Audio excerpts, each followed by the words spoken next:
Hey toy fans, Aaron here. Today we're going to check out Jaina Solo. She was the winner of the Fans Choice poll for the 6-inch Black Series line.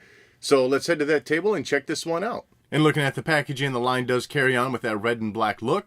It still looks pretty good. Nothing overly exciting though. Of course, you got your Star Wars Black Series logo on the top. Nice view of Jaina and the included accessories through the window there. And along the bottom, you got the sketch artwork of her. It's pretty nice looking. On the side, you see the number 56 with Legends Jaina Solo. And on the back side, of course, you still have the number and a brief description about Jaina Solo. And now looking at the figure out of the packaging, I gotta say, wow, this is an amazing figure. More so than just even the looks. I'll get into everything, of course. I have to say I'm not that familiar with Jaina Solo from the, well, now Legends, but it was the expanded universe. So this character, this figure is really new territory for me. But going in on the head sculpt, I like the way things look here. I like the sculpting to the hair. I like all the little strands and stuff that you see. I think the painting to the eyes, the eyebrows, the lips are looking pretty good, at least on my figure.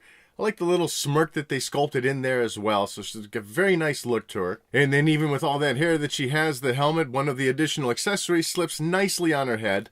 And I gotta say, the painting on this helmet looks just awesome. So much dirt and grime painted onto it. And even underneath that, you still see nice paint detailing, the yellow Rebel Alliance symbol and stuff painted in there, the white and black stripes along the top of the helmet. So I think this is just a very well done paint job on the helmet. Slides on and off easily on her head, no problems with that. And then, of course, with that hair through the back of the helmet, it flows out of there really nicely. As far as the arm and the chest area of the figure, things are looking pretty good here. The arm area, I mean, nothing overly special. It's your regular X-Wing outfit, just in black. But still, good sculpting and stuff through the side of the arm, with that little ribbing and texturing on the side of her shoulder area there. For the chest area, now part of this X-Wing outfit that you're seeing on the top, that does come off. I'll get to that later when I go through the articulation. Otherwise, sculpting to that is looking really good. Nice paint job with that little, maybe a gunmetal gray maybe painted in for some straps. Chest box has nice paint detailing to it as well. The little hose coming down is some very soft plastic, so that's not going to be stiff or, you know, getting in the way of anything. I like the yellow piping that's coming up from the collar area and down through the sides of the waist area. And then as the figure spins around to the backside, you see some more of that kind of gunmetal gray painted in for the straps. Same nice sculpting for that X-Wing flight gear suit also. As for that holster around the waist, very nice looking there. It's painted in a little bit more of a silver color, like a dark silver. That buckle is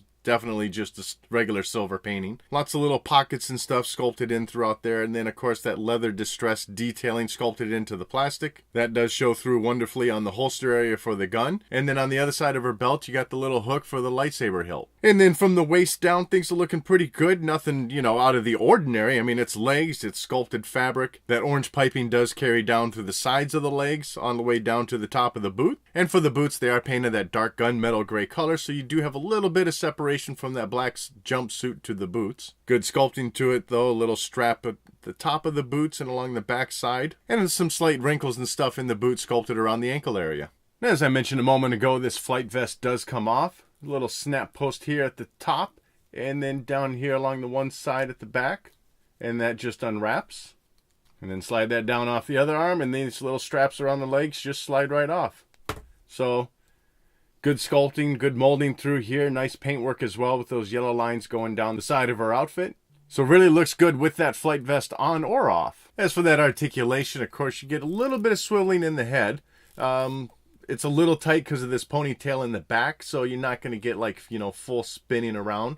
But the hair is soft enough to kind of lift up a little here and there and give you that added room. Nothing really for up and down or side to side because of the way that hair lays around the collar.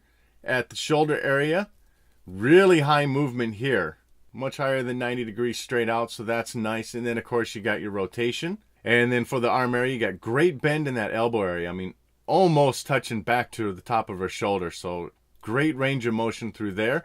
And then, of course, you got your swiveling side to side. And then for both wrists, they swivel around, and then they go side to side for that articulation in there. And then for the waist area, now this is where things get fun. As with all the other Black Series figures, as you would expect, you have your articulation, you know, right here underneath that chest spot. So she's got side-to-side movement, and then, you know, a little bit of crunching there forward and back. But underneath that, if you can see in here, you've also got some additional bend right down here just above the waist. So aside from this, she can kind of crunch in a little more. and then even go back. So you get a great range overall of the way things will look here with that added articulation in there. As far as the legs themselves, they're going to split out about like so. You'll get a little bit of range more on this leg than you will here because of the holster. It's glued in at this point. And then, of course, the legs do bend forward, no problem there. And then you got a decent amount going back as well. At the top of the thigh, of course, you get your rotation, and then kneecaps are double jointed, so no problem with that bend.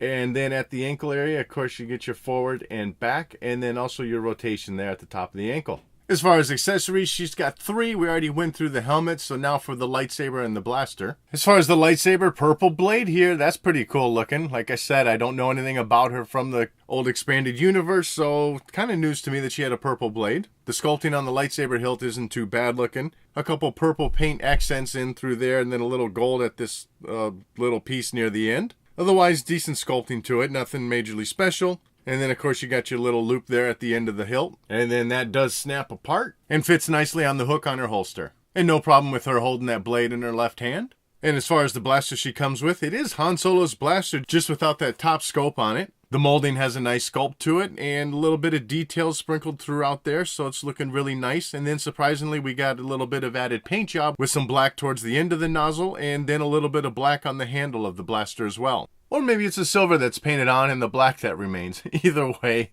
it's nice to see a little bit of variation in colors on a weapon. As you can see, it fits nicely in her right hand, and she does have that index finger out for a trigger finger, and certainly no problem getting it to slide into the holster as well. So overall, this is just an awesome figure, I think. There's great detailing to it. I love that the flight suit comes off. That's some certainly a little added touch that just they could have done without, really. And then you also have that added articulation in the waist area. So I can definitely see why this figure ranks so high on so many people's top 10 lists of last year. And so that wraps up this look at Jaina Solo. I'd love to know what your thoughts are on this figure in the comment section below. And as always, thanks for watching.